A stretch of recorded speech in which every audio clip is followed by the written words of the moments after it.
Greetings in the name of Christ.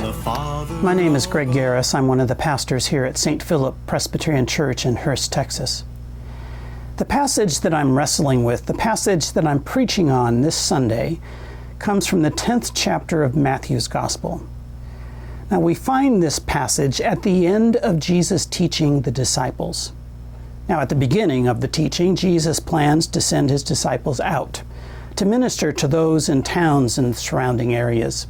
He gives them authority to cure the sick and to raise the dead, to cleanse lepers and to cast out demons. He also refers to these disciples, which, by the way, he names in this chapter, as those who are like sheep that go out into the midst of wolves. This is not a pleasant image. But Jesus doesn't stop there. He says right after this that his disciples are to be as wise as serpents and innocent as doves. I think that Jesus knew that his disciples would have a difficult time as they professed Jesus as the Christ, as the Messiah. The gospel writer of Matthew also knew that those in his own community, those that he was writing to, would also have a difficult time as well.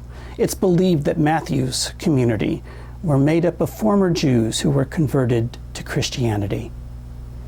Now, this gives you a little background into the passage I preach on. The passage is in chapter 10 of Matthew's Gospel. It's verses 40 through 42. And Jesus talks in these words about welcoming. Whoever welcomes you welcomes me, and whoever welcomes me welcomes the one who sent me. And then Jesus speaks about welcoming a prophet, or a righteous person, or giving a cup of cold water to little ones. All of these will receive a reward. But who is Jesus referring to as a prophet or a righteous person or a little one? Well, that's been debated by biblical scholars through the years.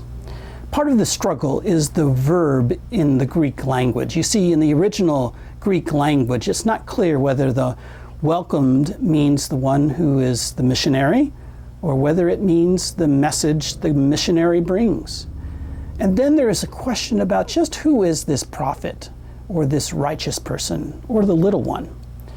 Some scholars believe that these are all the disciples themselves. But other scholars believe that the prophets were the actual prophets in that day, who would come to town or a village, and they would preach their message, and then they would move right down the road. The righteous ones, some think, were the good folk in town, or perhaps maybe they were the teachers that would stay in town, live in town, and teach others God's word. The little ones, could they be the ones with the least, the poor, the outcasts?